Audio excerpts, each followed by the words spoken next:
A Carolina Villanueva, cofundadora y directora de CROM, Maternidad No Hay Una Sola. Y vamos a ver de qué se trata esto. Carolina, ¿cómo estás? Bienvenida.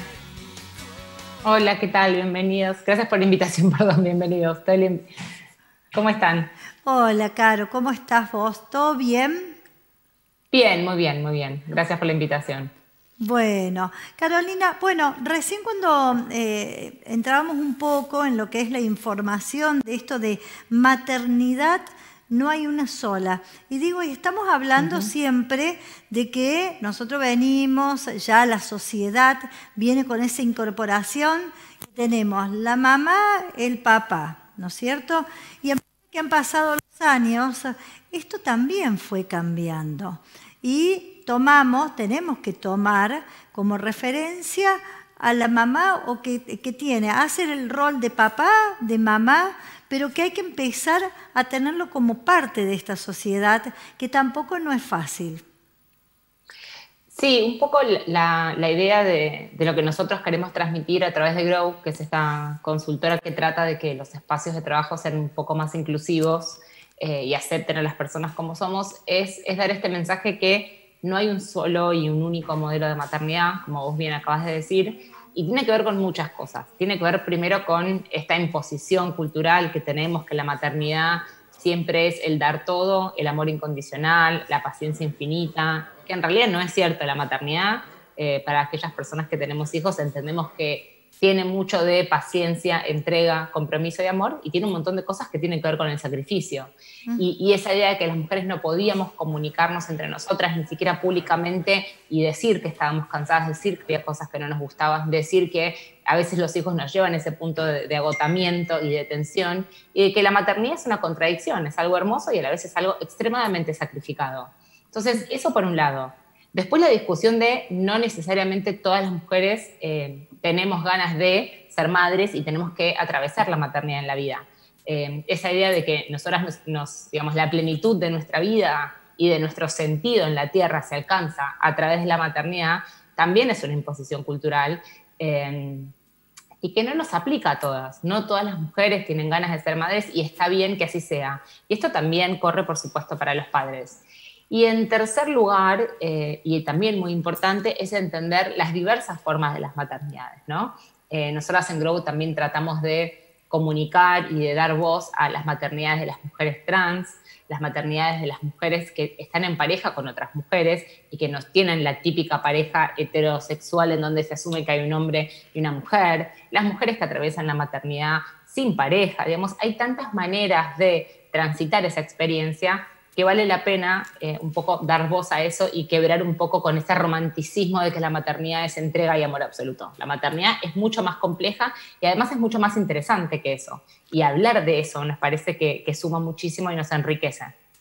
Qué importante lo que decís, Carolina, ¿no? Porque aquellos que somos madres sabemos justamente de la entrega, del amor por un lado, pero lo que vos también decís es tal cual, es también el sacrificio. Y muchas veces en aquellas mamás que también nos quedamos solas y lo padecemos, pero lo padecemos en el buen sentido de la palabra de decir, sabés que es un sacrificio grande porque esa vida depende solamente de vos. Porque esa Sí. persona no tuvo la culpa de que vos la trajeras al mundo. Digo, es un tema, la verdad, que es complejo, pero también estamos hablando de mucha diversidad por lo que vos estás diciendo, y también es cierto que en estos últimos tiempos se sabe, y lo podemos ver también a través de diferentes famosas, que se sabe también que deciden ser madres solas o que deciden no exponer su cuerpo porque a lo mejor viven de su cuerpo y deciden hacerse un tratamiento para poder ser madres. Y ha pasado con famosas también que uno puede ver todo el tiempo también en las redes, o como Ricky Martin, por ejemplo, que también ha sido un caso que también nos ha pegado a todos. Entonces digo, está bueno esto de esta diversidad también y también de saber que hay muchas personas que no vienen formadas dentro de la sociedad que dicen, no, y yo no quiero ser madre y padre. Es tal cual lo que vos decís, es lo que vos Sí, comentás. y es muy importante elegirlo porque justamente como es una tarea y es un rol que es para toda la vida y que requiere tanto sacrificio y tanto compromiso y tanta responsabilidad, que de verdad hay que elegirlo. El problema es que elegirlo en un país de las características del nuestro ya es un lujo, ¿no? Poder elegir la maternidad en términos de cuántos hijos quiero tener, con quién los quiero tener y en qué momento de la vida quiero tenerlos. Toda esa planificación ya es un lujo de las personas que tienen acceso a determinados derechos, ¿no? Como el derecho a la educación, como el derecho a la salud sexual y reproductiva. O sea, uno a veces se olvida de los privilegios, por lo menos yo a veces me olvido de mis propios privilegios, porque yo tuve hijos con quien quise, en el momento de la vida que quise y la cantidad de hijos que quise. Entonces, a veces pienso que eso es un dado y en realidad eso ya es un privilegio. Muchísimas mujeres en Argentina tienen hijos que no quieren, en edades en las que a veces es muy prematuro, con decisiones que son bastante ambiguas, con falta de información para cuidarse y prevenir y no poder planificar esos embarazos. Entonces, es tan complejo el tema que lo importante creo que es dejarles esa idea, ¿no? Esta idea de el poder de decisión, la decisión de maternar, porque maternar es un acto de muchísimo sacrificio y muchísima responsabilidad. Y para eso está muy bueno elegirlo, porque cuando uno lo elige con libertad, todo el sacrificio que viene después, bueno, a la vez se acompaña y se entiende, ¿no? Es como que, bueno, uno entra de una forma consciente a esa decisión. Entonces, Totalmente. eso nos parece un aspecto clave.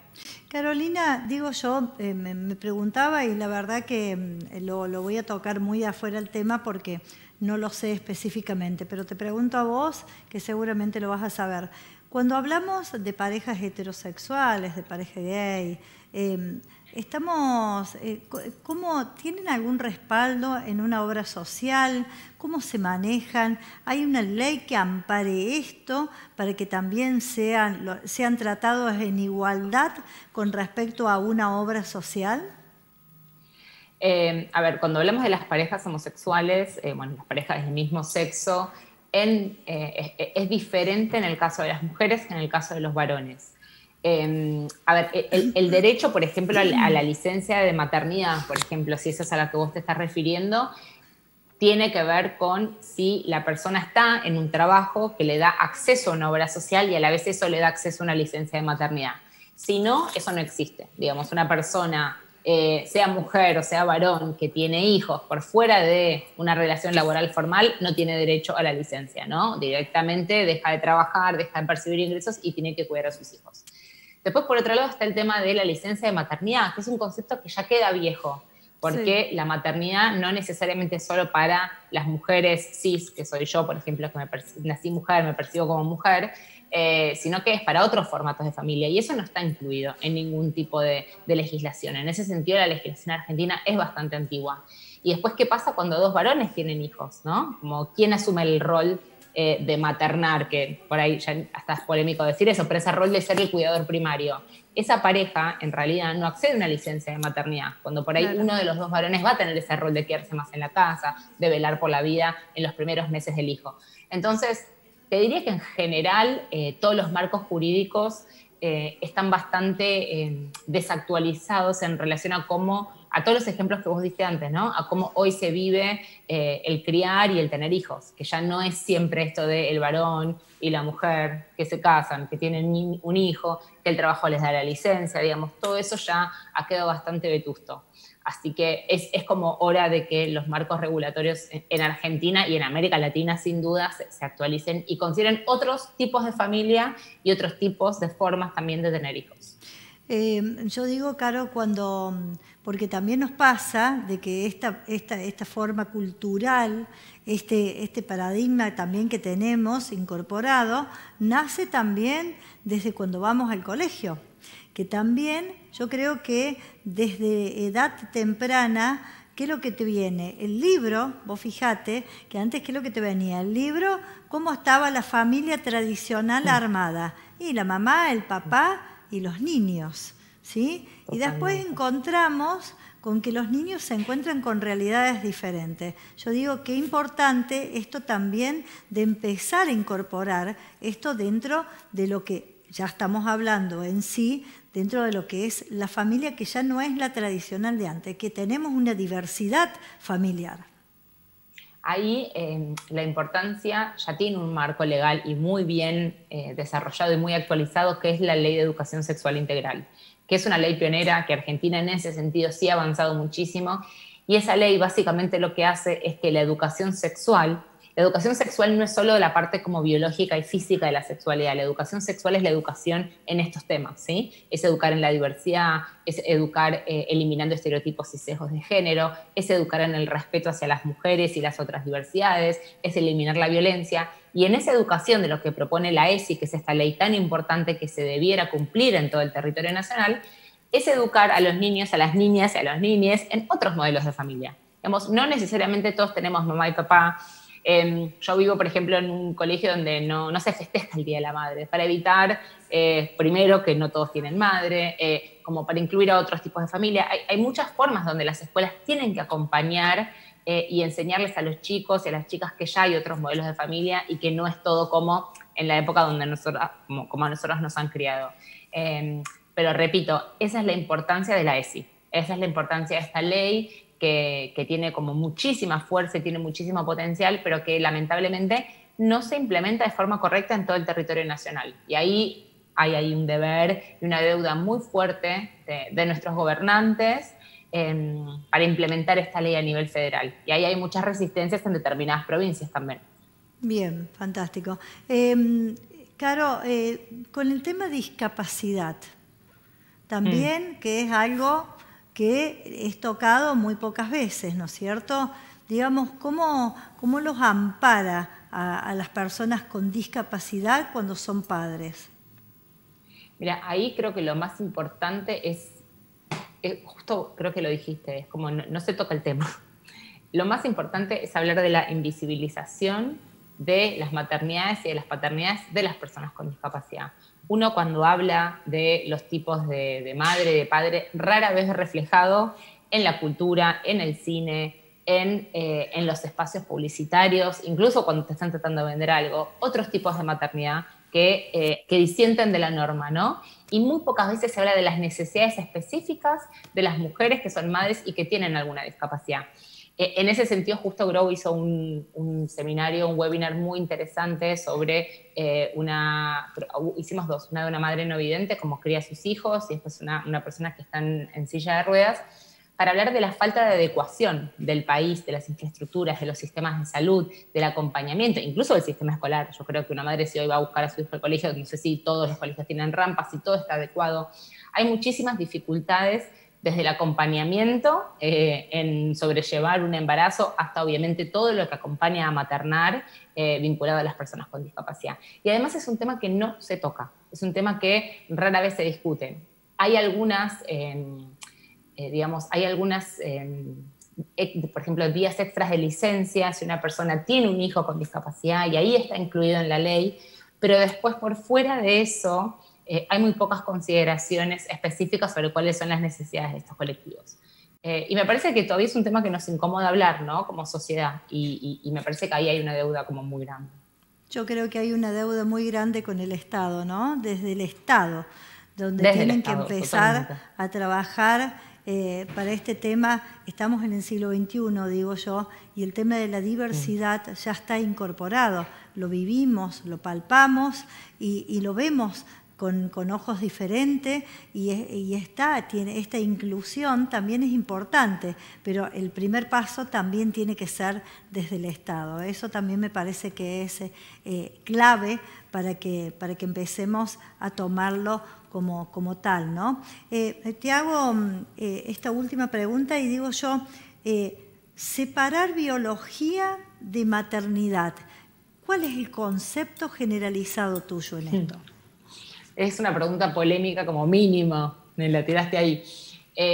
Yo me dedico al género, entonces las personas que nos dedicamos al género solemos, muy desde la base de nuestro conocimiento y desde nuestra educación, solemos separar las explicaciones biológicas de lo que sucede en la sociedad. Digamos, a nosotras las explicaciones biológicas nos ayudan, dan muchísima información, pero solas no alcanzan y hasta en un punto nos parecen peligrosas. O sea, las explicaciones biologicistas de la vida en general, si uno va a la historia de la humanidad, también se han cometido como muchos errores con explicaciones solamente biologicistas. Entonces, lo que yo considero, por lo menos, es que siempre hay que unir diferentes fuentes de conocimiento. Hay que unir las explicaciones biologicistas con explicaciones vinculadas a la cultura, con explicaciones vinculadas a la religión, con explicaciones vinculadas a en qué zona o región del mundo uno ha nacido, con explicaciones vinculadas con el origen socioeconómico de las personas. Digo, en general, todo explica mucho más que las partes. Y las explicaciones biológicas sobre la maternidad son simplemente eso, son explicaciones biológicas. Y además la biología ha evolucionado y la tecnología y la ciencia han evolucionado. Entonces, si nos quedamos con la biología, que sería como una explicación natural de las cosas, te diría que ya ni siquiera alcanza, porque muchísimas madres han sido madres con cuestiones que ya exceden la biología, ¿no? Que tienen que ver más con la intervención de la tecnología, gracias a Dios. Entonces, ¿qué es la biología? ¿Qué es lo que explica? La biología es la naturaleza pura de aquello que los seres humanos pueden hacer sin otras intervenciones. Creo que explica poco. Creo que el rol de la maternidad se construye a través de funciones de la biología, en donde la gestación, donde la lactancia son esenciales para explicar un montón de cosas y de conexiones y de vínculos. Y después hay muchas otras cosas que son igual de importantes que me dan cuenta de que hay partes de las historias biológicas que están sobrevaloradas. Por ejemplo, una madre que es madre a través de un vientre subrogado, se pierde la experiencia del embarazo. Yo lo he vivido, el embarazo me ha parecido hermoso.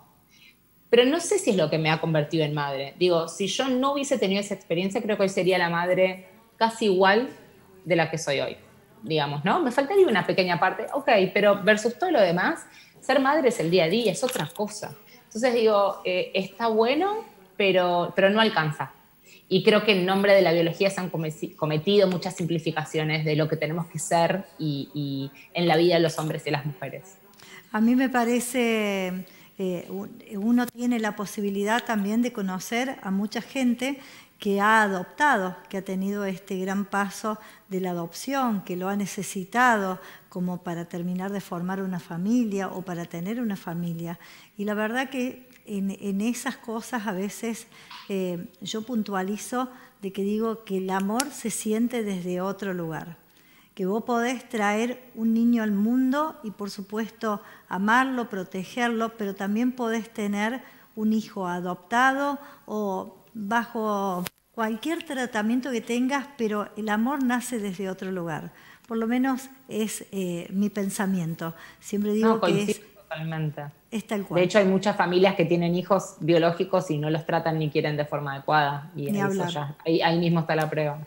Ni hablar. Eso podemos pasarnos varios programas hablando del maltrato que se ve continuamente en madres biológicas y la verdad que eso es sumamente doloroso.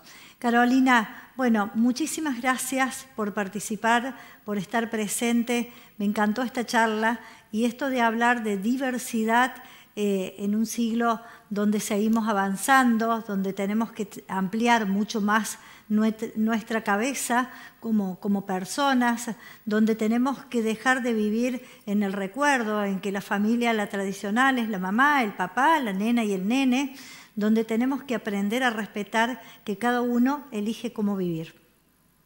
Totalmente. Gracias.